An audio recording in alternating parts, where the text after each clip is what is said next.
En trouvant une femme évanouie dans la forêt, le fermier est resté paralysé en voyant son bracelet. Le même que sa fille portait lorsqu'elle a disparu il y a de nombreuses années.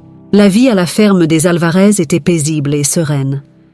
Joaquin et Carmen, un couple travailleur et aimant, consacraient leur journée à cultiver la terre et à prendre soin de leur unique fille, Isabelle. La fillette, âgée de seulement 10 ans, était la joie de la famille. Ses rires résonnaient dans les champs et sa curiosité incessante la poussait à explorer sans cesse de nouveaux recoins de la propriété.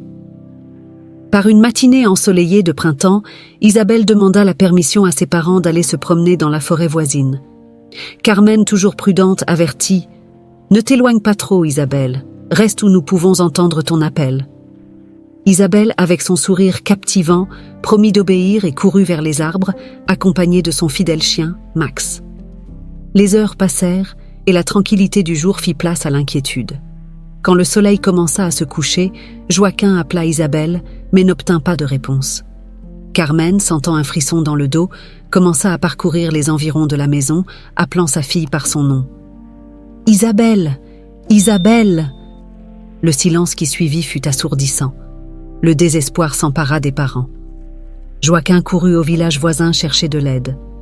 La nouvelle de la disparition d'Isabelle se répandit rapidement, et bientôt toute la communauté se mobilisa. Hommes et femmes, avec des lanternes et des torches, formèrent des groupes de recherche, pénétrant dans la forêt dans un effort commun pour retrouver la fillette disparue. Pendant ce temps, Carmen, le cœur serré, attendait sur la véranda de la ferme, les yeux fixés sur l'obscurité croissante de la forêt. Joaquin, revenant avec les voisins, tenta de la réconforter. « Nous allons la retrouver, Carmen. Nous allons la ramener. » La nuit avançait et la tension augmentait. Les recherches continuaient, mais il n'y avait aucun signe d'Isabelle.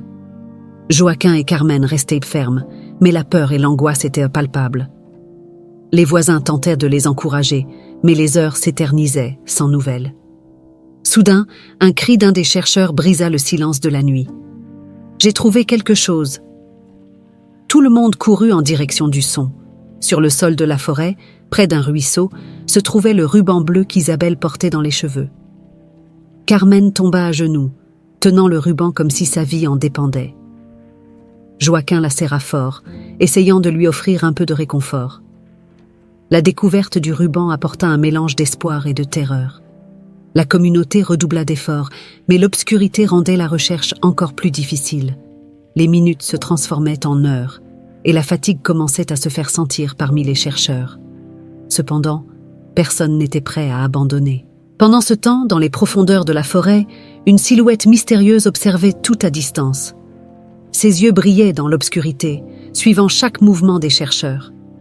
L'angoisse de Joaquin et Carmen ne faisait qu'augmenter avec le temps qui passait.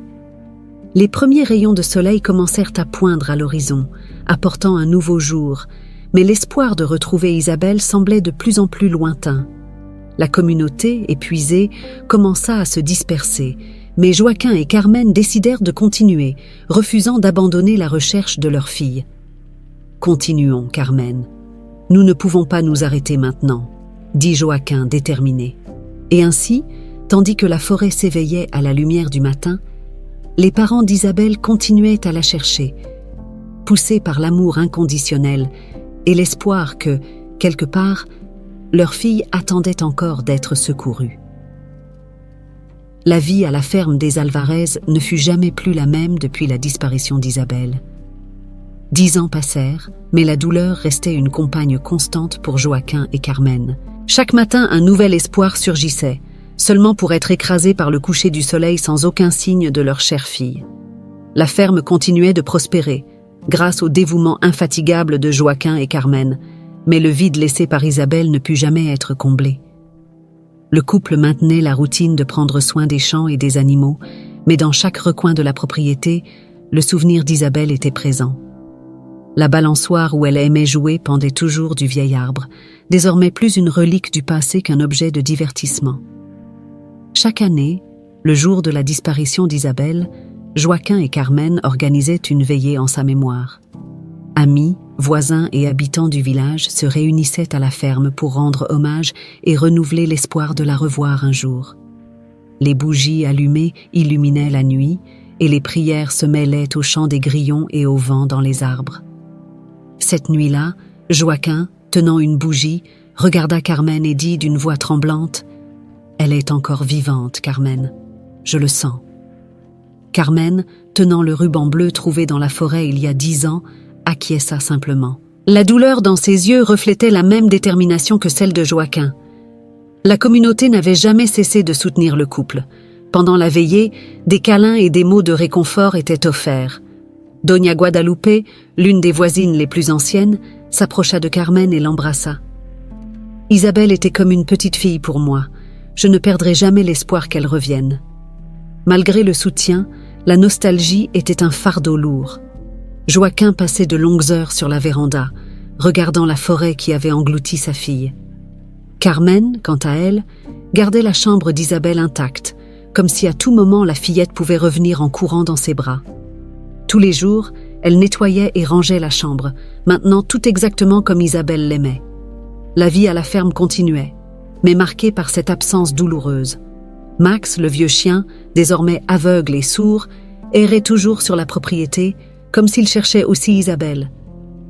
Joaquin et Carmen prenaient soin de lui avec la même affection qu'avant, voyant en lui un compagnon fidèle partageant leur douleur. Alors que la veillée annuelle se déroulait, une silhouette mystérieuse observait de loin. La même présence qui, 10 ans plus tôt, avait été témoin silencieuse de la disparition d'Isabelle, continuait de rôder autour de la ferme, ses motifs inconnus. Joaquin et Carmen toutefois ne savaient rien, focalisés uniquement sur le fait de garder l'espoir de retrouver leur fille vivant. « Nous allons la retrouver, Carmen », dit Joaquin, rompant le silence de la nuit. « Je ne me reposerai pas tant qu'Isabelle ne sera pas de retour à la maison. » Carmen serra fermement la main de Joaquin. « Je sais, Joaquin, je sais. » Alors que la nuit avançait, la veillée continuait, apportant un mélange de tristesse et d'espoir renouvelé. La recherche d'Isabelle n'était pas terminée, et la détermination de Joaquin et Carmen était un phare de résilience au milieu de l'obscurité qui s'était abattue sur leur vie. Ce matin-là, la routine de Joaquin avait commencé tôt. Il s'aventurait dans la forêt, vérifiant les clôtures et s'occupant des cultures les plus éloignées. Ses pensées, comme toujours, étaient détournées vers Isabelle. En marchant, ses yeux attentifs cherchaient le moindre signe, la moindre piste qui aurait pu être négligée au cours des années. Soudain, quelque chose attira son attention. Près d'un ruisseau, à moitié caché parmi les feuilles, se trouvait une femme évanouie. Joaquin se précipita vers elle, et son cœur faillit s'arrêter en voyant un bracelet à son poignet. Il était identique à celui qu'Isabelle portait lorsqu'elle a disparu. L'espoir et la peur se mélangeaient en lui alors qu'il la soulevait avec précaution. « S'il vous plaît, qu'elle soit vivante », murmura Joaquin, sentant un poids familier de responsabilité et de désespoir. Il porta la femme, remarquant ses vêtements déchirés et l'expression d'épuisement sur son visage. En arrivant à la ferme, il cria pour appeler Carmen. Carmen courut dehors et, en voyant la femme dans les bras de Joaquin, ressentit un choc. « Qui est-elle? Que s'est-il passé ?»« Je l'ai trouvée dans la forêt », expliqua Joaquin. « Elle porte un bracelet comme celui d'Isabelle. » Carmen resta momentanément sans voix, mais retrouva rapidement son calme. « Nous devons la faire entrer. Il faut l'aider. » Ils allongèrent la femme sur un lit dans la chambre d'amis. Carmen commença à nettoyer ses blessures et à lui donner de l'eau. La femme ouvrit lentement les yeux, révélant un regard désorienté et confus. Elle tenta de s'asseoir, mais sa faiblesse était évidente. « Doucement », dit Carmen d'une voix douce. « Vous êtes en sécurité maintenant. Quel est votre nom ?» La femme cligna plusieurs fois des yeux, comme si elle essayait de se souvenir. « Je ne sais pas. Je ne me souviens de rien. » Il y avait un ton de panique dans sa voix. « Vous portez un bracelet » dit Joaquin, montrant l'objet. « Le reconnaissez-vous » Elle regarda le bracelet, les yeux pleins de confusion. « Je ne sais pas. Rien ne semble familier. » Carmen échangea un regard inquiet avec Joaquin. « Je m'appelle Carmen et voici Joaquin. Nous sommes là pour vous aider. Nous allons vous appeler Valentine jusqu'à ce que vous vous souveniez de votre vrai nom, d'accord ?» Valentine acquiesça, les larmes aux yeux. « Merci. Je suis désolée, mais je ne me souviens de rien. » Carmen prit la main de Valentine avec tendresse. « Ça va, Valentine. Le plus important maintenant est que vous vous rétablissiez. Nous allons prendre soin de vous. » Les jours passèrent, et Joaquin et Carmen firent tout pour aider Valentine à se sentir en sécurité et accueillie. Valentine, malgré son amnésie, se montra une personne gentille et reconnaissante. Sa présence à la ferme apporta une nouvelle énergie, un mélange d'espoir et de mystère. Valentine commença peu à peu à s'intégrer dans la routine de la ferme. Bien que ses souvenirs soient toujours absents, elle montra une aptitude naturelle pour aider aux tâches quotidiennes. Joaquin ne pouvait s'empêcher de remarquer les similitudes entre Valentine et Isabelle, non seulement par le bracelet, mais aussi par de petits gestes et attitudes. Un soir, après une journée de travail acharné, Joaquin et Carmen discutaient sur la véranda. « Qu'en penses-tu, Joaquin? Est-il possible que Valentine soit vraiment notre Isabelle ?»« Je ne sais pas, Carmen, » répondit Joaquin en regardant les étoiles. « Mais quoi qu'il se soit passé, nous devons découvrir la vérité. » Les jours passèrent, et Valentine commença à montrer des signes de récupération. Peu à peu, elle se familiarisa avec la routine de la ferme et développa un lien fort avec Joaquin et Carmen. Cependant, le brouillard sur son passé persistait, apportant avec lui un mélange d'anxiété et de curiosité. Un matin tranquille, alors qu'elle aidait Carmen à cueillir des fruits dans le verger, Valentine eut un flash de mémoire soudain. Elle s'arrêta brusquement, portant la main à sa tête. « Je me souviens de quelque chose, » dit-elle, la voix tremblante. Carmen, surprise, lui prit la main. « De quoi te souviens-tu, chérie ?» Valentine ferma les yeux, essayant de se concentrer. « Il y a une maison, une vieille maison, avec des murs en bois, et j'étais enfermée à l'intérieur. Il y avait quelqu'un, un homme. Il m'appelait. Isabelle. » Carmen sentit un frisson. « Isabelle? Es-tu sûre ?» Valentine acquiesça lentement. « Oui, il m'appelait Isabelle. J'étais prisonnière, Carmen. Prisonnière pendant de nombreuses années. » La révélation laissa Carmen stupéfaite. Elle appela Joaquin, qui travaillait dans les champs, et lui raconta ce dont Valentine se souvenait. Joaquin, le cœur battant, écouta attentivement. « Valentine, peux-tu te souvenir de quelque chose d'autre ? Quelque chose qui puisse nous aider à comprendre ce qui s'est passé ?» demanda Joaquin, mêlant espoir et prudence. Valentine secoua la tête. « Tout est encore très confus, mais je me souviens d'une sensation de peur constante. Je voulais m'échapper, mais je ne pouvais pas. Il y avait toujours quelqu'un qui surveillait. » Joaquin et Carmen échangèrent des regards inquiets. Les souvenirs fragmentés de Valentine suggéraient qu'elle pouvait vraiment être Isabelle. Mais il manquait encore beaucoup de pièces à ce puzzle. Cette nuit-là, tandis que Valentine se reposait, Joaquin et Carmen discutèrent longuement de la situation. « Si elle est vraiment notre Isabelle, nous devons découvrir qui l'a enlevée et pourquoi, » dit Joaquin, la voix pleine de détermination. « Nous devons la protéger, Joaquin. Si elle a été retenue captive pendant si longtemps, elle pourrait encore être en danger, » répondit Carmen, les larmes aux yeux. Dans les jours qui suivirent, Valentine continua d'avoir de petits flashs de mémoire. Elle se souvenait de détails de la maison où elle était enfermée, d'un chien qui aboyait au loin et d'une fenêtre par laquelle elle voyait la pleine lune. Chaque fragment de mémoire apportait plus de questions que de réponses, mais alimentait également l'espoir de Joaquin et Carmen. Valentine, de son côté, se sentait partagée. À chaque souvenir retrouvé, un poids plus lourd tombait sur ses épaules. Elle voulait désespérément se souvenir de tout, mais craignait ce que ces souvenirs pourraient révéler. Dans un moment de vulnérabilité, elle confia à Carmen « Et si je n'étais pas celle que vous pensez? Et si je n'étais pas Isabelle ?» Carmen serra fermement ses mains. « Peu importe qui tu étais, Valentine. Ce qui importe, c'est qui tu es maintenant. Et maintenant, tu fais partie de notre famille. » Joaquin, de son côté, commença à enquêter discrètement dans le village et les environs, cherchant des informations sur des personnes disparues et des enlèvements non résolus. Les pistes étaient rares, mais il était déterminé à suivre toute indication pouvant mener à la vérité. Une nuit, tandis qu'il regardait les étoiles à l'extérieur de la maison, Valentine eut un autre flash. Cet homme, il avait une cicatrice sur le visage. Je m'en souviens maintenant.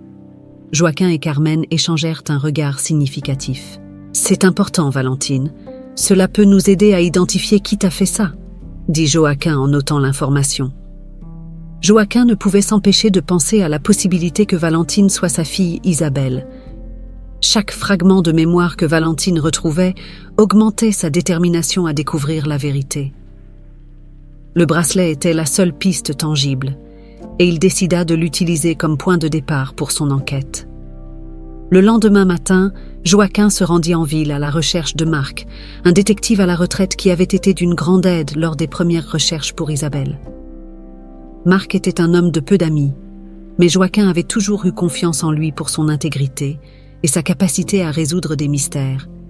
Il trouva Marc chez lui, un endroit simple et modeste. Marc, en voyant Joaquin, ouvrit un sourire chaleureux. « Joaquin, ça fait longtemps, qu'est-ce qui t'amène ici ?» Joaquin raconta à Marc l'histoire de Valentine et du bracelet. « Elle ne se souvient de presque rien, Marc, mais le bracelet, il est identique à celui d'Isabelle. J'ai besoin de ton aide pour en savoir plus. » Marc prit le bracelet et l'examina avec attention. C'est un travail artisanal. Ce n'est pas quelque chose que l'on trouve facilement. Commençons par les bijouteries de la région. Peut-être que quelqu'un se souviendra de l'avoir vendu. Les deux hommes passèrent des jours à visiter des bijouteries et des marchés. Ils interrogèrent tous les bijoutiers et artisans qu'ils rencontrèrent, mais personne ne semblait se rappeler d'un bracelet similaire. La frustration commençait à monter, mais Joaquin n'était pas prêt à abandonner. Un après-midi, alors qu'il se promenait dans un marché aux puces, Marc s'arrêta brusquement. « Regarde ça !» dit-il en pointant une étale remplie de bijoux anciens. Parmi les objets, il y avait un bracelet presque identique à celui de Valentine. « Parlons au vendeur. » L'homme derrière l'étale était un vieil homme aux yeux perçants. « Puis-je vous aider avec quelque chose en particulier ?» demanda-t-il. Joaquin lui montra le bracelet de Valentine. « Avez-vous déjà vu quelque chose de semblable ?» L'homme regarda le bracelet, puis l'objet sur son étale. « Oui, j'en ai déjà vu. Ces bracelets ont été fabriqués par un artisan qui travaillait pour une famille riche de la ville, mais c'était il y a de nombreuses années. Il a cessé de travailler après un incident. » Marc sentit qu'ils étaient proches d'une piste. « Quel genre d'incident ?» Le vendeur hésita mais finit par parler. L'artisan, M. Pierre, a été accusé d'implication dans un enlèvement. On dit qu'il fabriquait des bijoux personnalisés pour la famille de la victime. Il a été emprisonné, mais il a toujours clamé son innocence. Joaquin ressentit un frisson. « Où pouvons-nous trouver M. Pierre ?» « Il vit toujours en ville, dans une petite maison près de l'ancienne prison, » répondit le vendeur. Ce soir-là, Joaquin et Marc se rendirent chez M. Pierre. L'homme semblait visiblement vieilli, mais ses yeux montraient la même vivacité qu'autrefois. « Que voulez-vous de moi ?» demanda-t-il, méfiant. Marc prit les devants. « Nous enquêtons sur la disparition d'une jeune fille il y a 10 ans. Ce bracelet pourrait être la clé. Nous savons que vous l'avez fabriqué. » Monsieur Pierre examina le bracelet avec des mains tremblantes. « Oui, c'est moi qui l'ai fait, mais je jure que je n'ai rien à voir avec l'enlèvement. J'ai été piégé. Tout ce que j'ai fait, c'est livrer le bijou. »« À qui avez-vous livré le bijou ?» demanda Joaquin, la voix chargée d'émotion. C'était à un homme nommé Hector. Il avait une cicatrice sur le visage. Il a dit que c'était un cadeau pour la fille de son patron. Je n'ai plus jamais entendu parler de lui après avoir été emprisonné, révéla M. Pierre. Joaquin et Marc échangèrent un regard significatif. Hector, l'homme à la cicatrice, était la connexion dont ils avaient besoin. Joaquin remercia M. Pierre et promit d'enquêter sur son allégation d'innocence. Les révélations de M. Pierre insufflèrent une nouvelle énergie à l'enquête de Joaquin et Marc. La piste concernant Hector, l'homme à la cicatrice, les mena à une vérité sombre et troublante. Marc, utilisant ses anciennes connexions, commença à plonger dans les profondeurs du milieu criminel de la ville, découvrant un réseau bien plus vaste qu'il ne l'avait imaginé. Marc passa des jours en contact avec des informateurs et à revoir d'anciens dossiers. Enfin, un soir, il rentra à la ferme avec un air sérieux et fatigué. Joaquin et Carmen, attendant anxieusement des nouvelles, l'accueillirent sur la véranda. « Joaquin, Carmen, ce que j'ai découvert n'est pas facile à entendre, » commença Marc avec un ton grave. « Isabelle a été enlevée par une organisation criminelle qui trafique des femmes. Ils l'ont gardé en captivité pendant des années, utilisant différents lieux pour éviter d'être découvert. Carmen porta les mains à sa bouche, choquée et incrédule. « Mon Dieu, notre Isabelle !» Joaquin serra les poings, ressentant un mélange de colère et de désespoir. « Et Valentine? Elle était l'une de ses victimes ?» Marc acquiesça lentement. Tout semble indiquer que oui. Le réseau est vaste et puissant, avec des ramifications dans plusieurs villes. Valentine, ou Isabelle comme il l'appelait, a réussi à s'échapper, mais pas sans conséquences. C'est un miracle qu'elle soit vivante. Tandis que Joaquin et Carmen assimilaient l'information, Valentine apparut à la porte. Elle avait entendu une partie de la conversation et était visiblement bouleversée. « Alors, j'ai été enlevée? Maintenue captive pendant des années ?» Les larmes commencèrent à couler sur son visage. Carmen courut pour l'embrasser. « Nous sommes là maintenant, Valentine. Nous allons surmonter cela ensemble. Tu es forte et nous allons t'aider à te souvenir et à guérir. » Dans les jours qui suivirent, la ferme Alvarez devint un refuge de soutien et d'amour pour Valentine. Joaquin et Carmen faisaient tout pour l'aider à gérer ses traumatismes. Ils passèrent de longues heures à discuter, offrant du réconfort et essayant de combler les lacunes de sa mémoire. Valentine commença à se rappeler plus de détails de sa captivité. Les souvenirs étaient douloureux et fragmentés, mais essentiels pour comprendre toute l'étendue de ce qui s'était passé. « Je me souviens d'autres filles, » dit-elle un jour, avec une voix tremblante. Elles étaient effrayées, tout comme moi. Certaines ont réussi à s'enfuir, d'autres n'ont pas eu la même chance. Marc, de son côté, continua d'enquêter sur le réseau criminel. Il savait qu'abattre une organisation de cette envergure ne serait pas facile, mais il était déterminé à rendre justice pour Isabelle et pour toutes les autres victimes. Il commença à rassembler des preuves et des témoignages, préparant le terrain pour une grande confrontation. Joaquin, le cœur lourd, ne pouvait chasser l'image de sa fille souffrante. « Comment allons-nous mettre fin à cela, Marc ? Comment pouvons-nous garantir que cela n'arrive plus jamais à d'autres filles ?» Marc posa la main sur l'épaule de Joaquin. « Nous ferons tout ce qui est nécessaire, Joaquin. J'ai des contacts dans la police et le gouvernement. Nous allons faire tomber ce réseau, mais nous devons être prudents. Ils sont dangereux et ont des yeux partout. » La vie à la ferme continuait, mais l'ombre du passé planait sur tous. Joaquin et Carmen, déterminés à protéger Valentine et à chercher justice, renforçaient encore plus leurs liens. Valentine, malgré ses souvenirs douloureux, commençait à trouver de la force dans le soutien de sa nouvelle famille. Une nuit, alors qu'ils regardèrent les étoiles, Valentine demanda à Joaquin « Tu crois vraiment que je suis Isabelle ?» Joaquin la regarda dans les yeux, plein d'amour et d'espoir. « Je le crois, Valentine, mais peu importe, tu fais partie de notre famille maintenant. Nous affronterons cela ensemble. » Les jours passaient à la ferme Alvarez et Valentine trouvait dans la routine simple et la compagnie aimante de Joaquin et Carmen un chemin vers la guérison. Les blessures du passé faisaient encore mal, mais à chaque nouvelle aube, elle se sentait plus forte, plus connectée à ses nouveaux parents. Joaquin et Carmen se dévouaient à intégrer Valentine dans toutes les activités de la ferme. De la traite des vaches à la plantation dans les champs, Valentine apprenait et aidait, se sentant utile et faisant partie de la famille. Un après-midi, alors qu'il plantait des plants de tomates, Carmen regarda Valentine avec un sourire chaleureux. « Tu as un don particulier avec la terre. Isabelle a toujours aimé ses tâches. » Valentine sourit, ressentant une vague d'émotion. « Je crois que la ferme est un bon endroit pour se sentir chez soi. » Le soir, après une dure journée de travail, la famille se réunissait sur le porche pour admirer le coucher de soleil. Joaquin racontait des histoires d'Isabelle, partageant des souvenirs qui aidèrent Valentine à se connecter avec la jeune fille qu'elle pourrait être. Isabelle adorait ce moment de la journée, dit Joaquin en regardant l'horizon. Elle disait que le ciel semblait peint à la main. Valentine sentit une larme couler sur sa joue. « Je veux me rappeler de plus de choses. Je veux savoir si je suis vraiment Isabelle. » Tandis que Valentine s'intégrait de plus en plus à la famille, Marc continuait d'enquêter sur le réseau criminel. Il découvrit qu'Hector, l'homme à la cicatrice, avait des liens avec plusieurs personnes influentes de la ville. À chaque nouvelle piste, Le réseau de corruption et de trafic semblait plus complexe et dangereux. Marc revint à la ferme avec de nouvelles informations. « Joaquin, j'ai découvert qu'Hector est en contact avec un avocat puissant. Il pourrait protéger l'organisation. » Joaquin acquiesça inquiet. « Nous devons être prudents. Tout faux mouvement pourrait mettre Valentine en danger. » Dans les moments de tranquillité, Valentine commença à s'ouvrir davantage sur ses souvenirs. Elle se souvenait de petits détails.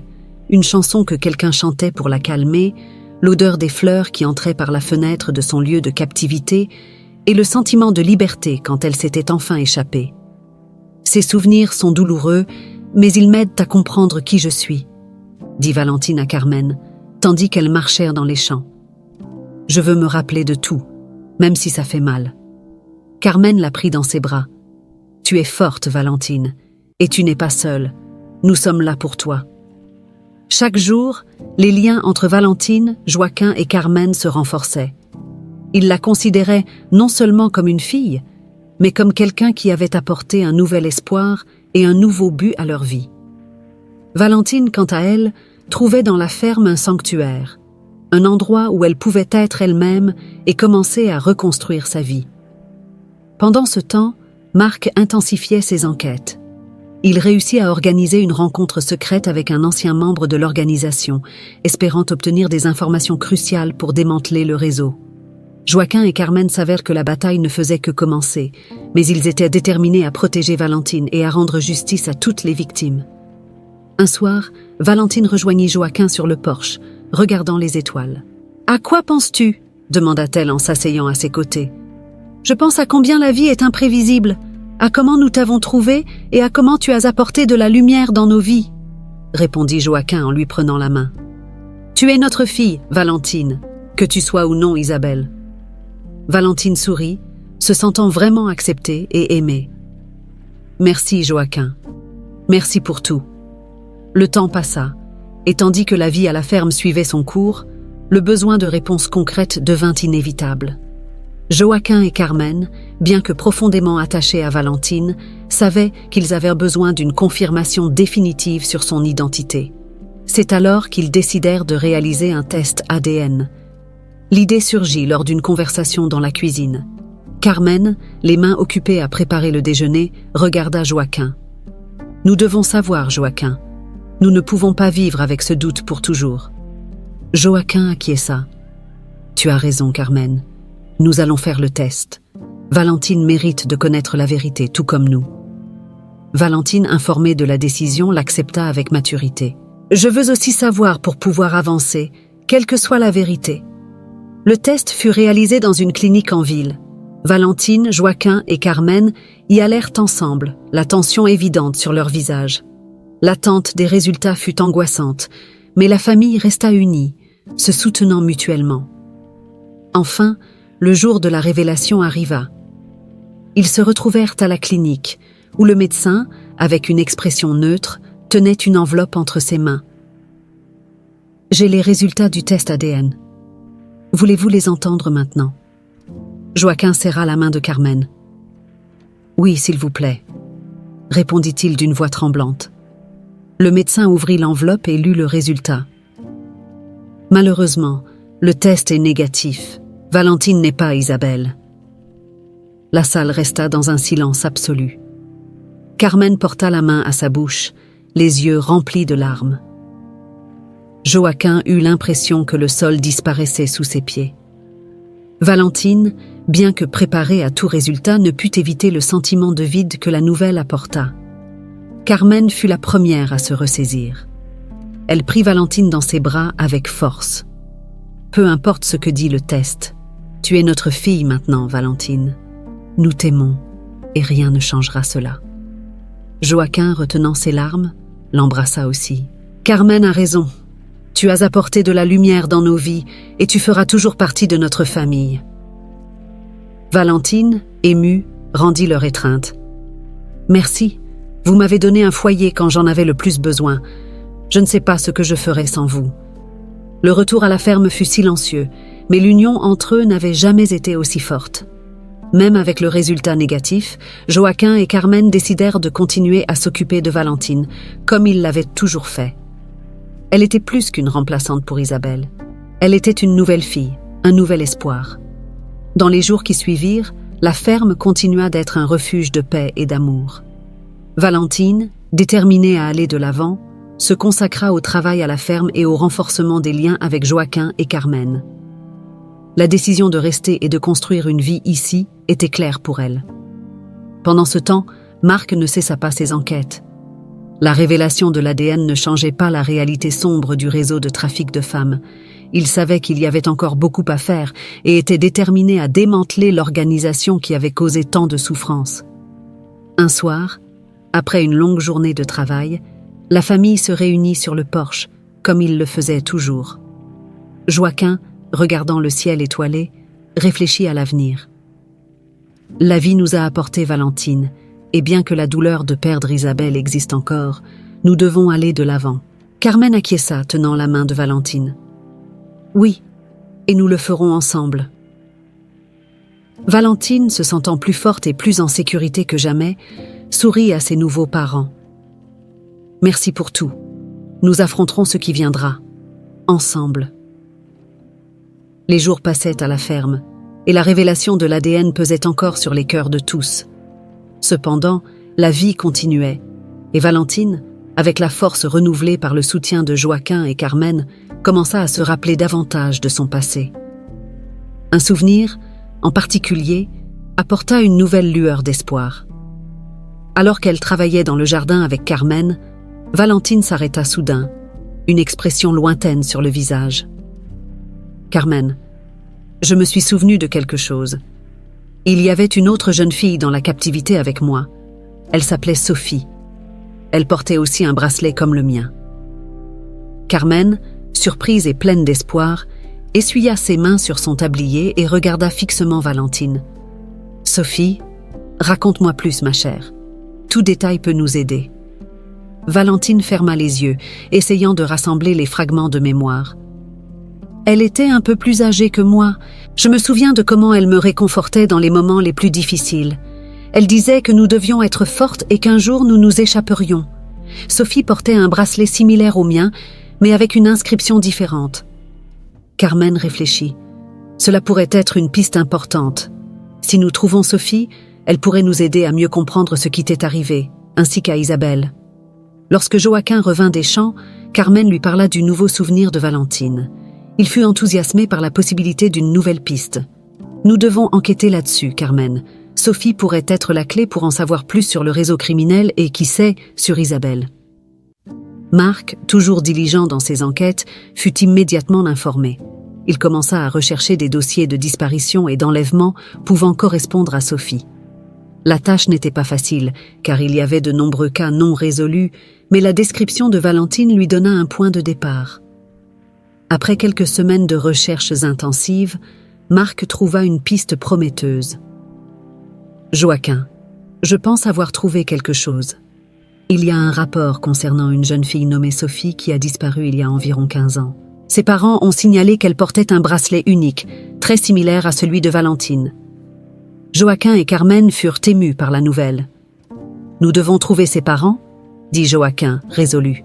« Ils pourraient nous fournir des informations précieuses. » Marc réussit à localiser les parents de Sophie, qui vivaient dans une ville à quelques heures de distance. Joaquin et Carmen décidèrent de faire le voyage, emmenant Valentine avec eux. Le trajet se fit en silence, chacun plongé dans ses pensées et ses espoirs. À leur arrivée chez les parents de Sophie, ils furent accueillis par un couple d'âge moyen dont les visages montraient les signes de nombreuses années de souffrance.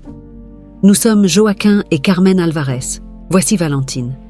Nous sommes venus parce que nous pensons avoir des informations sur votre fille, Sophie. » La mère de Sophie, Madame Marthe, les invita à entrer, les mains tremblantes d'émotion. « Veuillez entrer. Nous sommes désespérés d'avoir des nouvelles de notre fille. » Valentine raconta son histoire, y compris les souvenirs de Sophie en captivité. Madame Marthe pleurait en écoutant, tenant la main de son mari, Monsieur Richard. « Nous avons toujours cru que notre Sophie était vivante. Son bracelet, c'est le même qu'elle portait. Nous avons une photo d'elle portant le bracelet, si vous voulez la voir. » Madame Marthe apporta une vieille photographie de Sophie. Le bracelet à son poignet était indéniablement très similaire à celui de Valentine. Cette découverte apporta une nouvelle vague d'espoir et aussi de tristesse pour la souffrance que Sophie devait avoir endurée. « Nous devons trouver Sophie », dit Joaquin avec détermination. « Si elle est vivante, nous devons la sortir de là où elle est et démanteler ce réseau criminel. » Madame Marthe et Monsieur Richard acceptèrent d'aider à l'enquête, fournissant toutes les informations qu'ils avaient. Avec cette nouvelle piste, Marc intensifia ses recherches, maintenant avec un nouvel objectif: trouver Sophie. Avec les nouvelles informations sur Sophie, l'espoir renaquit à la ferme Alvarez. Marc intensifia ses recherches, cherchant des indices pouvant mener à la jeune disparue. Les jours se transformèrent en semaines de recherches intensives, jusqu'à ce qu'enfin une piste cruciale émerge. Marc découvrit que Sophie avait été secourue des années auparavant par une famille qu'il avait trouvée errant dans les rues. Incapable d'identifier sa véritable identité et craignant pour sa sécurité, il l'avait conduite dans un orphelinat sous une fausse identité. Le nom qui lui avait été donné était Anne. En recevant la nouvelle, Joaquin, Carmen et Valentine ressentirent un mélange de soulagement et d'urgence. « Nous devons la retrouver au plus vite », dit Joaquin déterminé. « Si elle est dans un orphelinat, nous devons la ramener et découvrir toute la vérité. » Valentine, malgré les incertitudes, était impatiente de retrouver Sophie. « Si Sophie est vivante, peut-être qu'elle pourra nous aider à comprendre davantage ce qui est arrivé à Isabelle et à moi. » Marc réussit à localiser l'orphelinat où vivait Anne. C'était un endroit modeste mais bien entretenu, dirigé par des religieuses dévouées. Joaquin, Carmen et Valentine partirent immédiatement, accompagnés de Marc, pour enfin retrouver Sophie. À leur arrivée à l'orphelinat, ils furent accueillis par sœur Thérèse, la directrice de l'établissement. « Bonjour, comment puis-je vous aider ?» demanda-t-elle avec un sourire accueillant. Marc prit les devants. « Nous cherchons une jeune fille qui a été secourue et amenée ici sous le nom d'Anne. Nous pensons qu'elle pourrait être Sophie, une jeune disparue depuis de nombreuses années. » Sœur Thérèse les regarda avec surprise. « Anne ? Oui, elle est ici depuis longtemps. Une jeune fille très spéciale, mais avec de nombreuses cicatrices du passé. Je vais l'appeler. » Pendant qu'ils attendaient, l'anxiété du groupe était palpable. Quelques minutes plus tard, une jeune fille au regard timide et aux cheveux sombres entra dans la pièce. En la voyant, Valentine reconnut immédiatement le visage de son amie de captivité. « Sophie !» s'exclama-t-elle, les larmes aux yeux. La jeune fille, confuse, regarda Valentine. « Tu me connais ?» Valentine courut vers elle, tenant ses mains. « Oui, Sophie, c'est Valentine. Nous étions ensemble en captivité. Je pensais ne jamais te revoir. » Sophie, ou Anne, commença à pleurer. « Valentine, je me souviens de toi. Je pensais que c'était un rêve. Je ne peux pas croire que tu sois ici. » Joaquin et Carmen s'approchèrent, émus. « Sophie, nous sommes les parents d'Isabelle. Nous pensons que tu peux nous aider à la retrouver. » Sophie acquiesça, encore en pleurs. « Je me souviens d'Isabelle. Elle était ma meilleure amie. La dernière fois que je l'ai vue, nous étions séparés. J'avais promis de la retrouver. » Sœur Thérèse, observant la scène, comprit la gravité de la situation. « Nous allons vous aider de toutes les manières possibles. Anne, ou Sophie, a toujours été une fille forte, mais je savais qu'il y avait quelque chose dans son passé qui la hantait. » Avec Sophie à leur côté, la famille Alvarez retourna chez eux, désormais avec une nouvelle mission: retrouver Isabelle et rendre justice à toutes les victimes du réseau criminel. Sophie, malgré ses propres cicatrices, était déterminée à aider Valentine et sa nouvelle famille. Dans les jours suivants, Joaquin et Carmen travaillèrent avec Marc pour rassembler toutes les informations possibles sur le réseau criminel et les lieux de captivité. Sophie fournit des détails cruciaux, des souvenirs qui, bien que douloureux, étaient nécessaires pour l'enquête. Une nuit, réunis sur le porche, Joaquin exprima sa gratitude. « Sophie, tu as apporté un nouvel espoir à notre famille. Nous allons retrouver Isabelle et veiller à ce que personne d'autre ne souffre comme vous avez souffert. » Sophie, tenant la main de Valentine, répondit fermement. « Nous allons le faire ensemble. Isabelle sera bientôt de retour. » Le soleil se couchait lorsque Joaquin, Carmen, Valentine et Sophie arrivèrent à l'endroit où les dernières pistes indiquaient qu'Isabelle pourrait être. Le vieux entrepôt abandonné à la périphérie de la ville avait une atmosphère sinistre, mais la détermination dans le cœur des quatre surpassait toute peur. Marc, avec ses compétences d'enquêteur, avait identifié cet endroit comme l'un des cachettes possibles du réseau criminel. En s'approchant prudemment, ils entendirent un léger son venant de l'intérieur de l'entrepôt. C'était un murmure, presque comme un chant. Joaquin fit signe à tout le monde de se taire. « Entrons doucement », chuchota-t-il fermement. La porte de l'entrepôt était entr'ouverte, et en la poussant avec précaution, ils virent une silhouette assise dans un coin, la tête baissée, les cheveux longs couvrant le visage. Carmen sentit son cœur se serrer, mais elle continua d'avancer, ses pas résonnant dans le silence oppressant. « Isabelle » appela-t-elle, la voix pleine d'émotion. La silhouette leva lentement la tête. Les yeux, bien que marqués par la souffrance, étaient indéniables. C'était Isabelle. La reconnaissance fut instantanée. Carmen courut vers elle, la serrant fort dans ses bras. « Ma fille, nous t'avons enfin trouvée !» Isabelle, d'abord confuse, commença à reconnaître le visage de sa mère. « Maman ?» dit-elle d'une voix faible mais pleine d'espoir. « C'est vraiment toi ?» Joaquin, les larmes coulant sur son visage, rejoignit l'étreinte. « Oui, ma fille, c'est nous. Nous sommes là pour te ramener à la maison. » Valentine et Sophie, observant la scène, les larmes aux yeux, s'approchèrent. Isabelle regarda Valentine, essayant de se souvenir. « Valentine, je me souviens de toi. Nous étions ensemble. » Valentine acquiesça, pleurant. « Oui, Isabelle, je n'ai jamais perdu l'espoir de te retrouver. » Les retrouvailles furent marquées par des larmes et des étreintes, un mélange de joie et de douleur. Isabelle, bien que physiquement fragile, commença à retrouver ses souvenirs peu à peu. « Je me souviens de vous.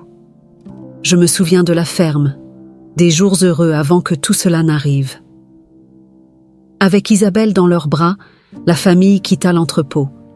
Le chemin du retour à la ferme fut silencieux, mais chargé d'émotions.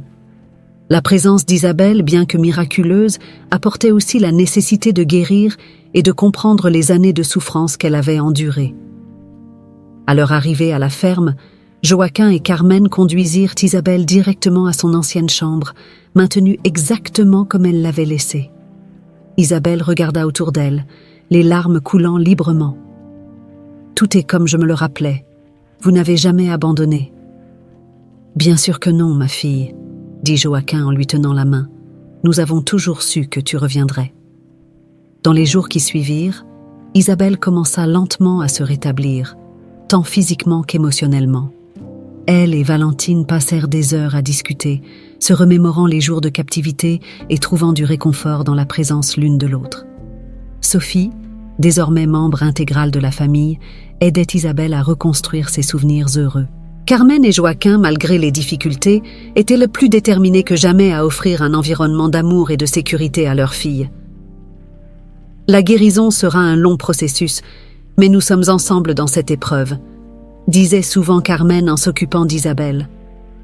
Marc, qui poursuivait ses enquêtes, visitait souvent la ferme pour s'assurer qu'Isabelle était en sécurité et pour recueillir plus d'informations sur le réseau criminel. « Nous allons en finir avec cela, » promettait-il, « pour que personne d'autre ne souffre comme vous avez souffert. » Un soir, en regardant les étoiles depuis le porche, Isabelle parla doucement. « Merci de ne jamais avoir abandonné. J'ai senti votre présence même dans les moments les plus sombres. » Joaquin, les larmes aux yeux, répondit « Nous sommes une famille, Isabelle, et une famille n'abandonne jamais. » La ferme Alvarez, autrefois un lieu de douleur et d'incertitude, pulsait maintenant de l'énergie renouvelée d'une famille réunie. Isabelle, Valentine, Joaquin, Carmen et Sophie affrontaient chaque jour avec la détermination de laisser le passé derrière eux et de construire un avenir plein d'espoir. Isabelle, peu à peu, s'adaptait à nouveau à la vie à la ferme. L'amour et le soutien de sa famille furent essentiels à sa récupération. Elle commença à aider dans les tâches quotidiennes, renouant avec la terre et les animaux qu'elle avait toujours aimés. Chaque nouveau lever de soleil était une opportunité de guérison, et la présence constante de Valentine à ses côtés renforçait encore plus sa volonté d'aller de l'avant. Valentine, de son côté, prit une décision importante. « Je veux rester ici avec vous. Cette ferme est devenue ma maison et je ne peux pas imaginer être ailleurs, » dit-elle, sûre de son désir de rester. Joaquin et Carmen furent émus par la décision de Valentine. « Tu feras toujours partie de notre famille, Valentine. Cette ferme est ta maison, » dit Joaquin en la serrant dans ses bras. Avec Isabelle et Valentine à leur côté, la ferme prospéra. Les rires et les moments heureux résonnaient à nouveau dans les champs. La tristesse qui autrefois dominait cet endroit fut remplacée par une énergie vibrante et positive. La communauté environnante, qui avait toujours soutenu la famille Alvarez, se réjouissait également du retour d'Isabelle et de la présence constante de Valentine et Sophie. Sophie, trouvant sa propre forme de rédemption, décida de se consacrer à aider les autres victimes de trafic et d'enlèvement. « Je veux utiliser mon expérience pour faire la différence, » dit-elle. « Aider ceux qui ont vécu ce que j'ai vécu. » Marc, poursuivant sa lutte contre le réseau criminel, veilla à ce que justice soit faite. Avec les informations d'Isabelle et de Sophie, la police réussit à démanteler une grande partie de l'organisation. La justice a été rendue, mais la lutte continue, affirma Marc. Je serai toujours là pour vous. Dans les mois suivants, la ferme devint un symbole de résilience et de nouveaux départs. Joaquin et Carmen organisèrent une grande fête pour célébrer la nouvelle vie de la famille. Amis, voisins et même des inconnus qui avaient entendu l'histoire vinrent célébrer. La musique, la nourriture et les rires remplissaient l'air, créant des souvenirs heureux qui remplacèrent les tristes. Pendant la fête, Isabelle fit un discours émouvant.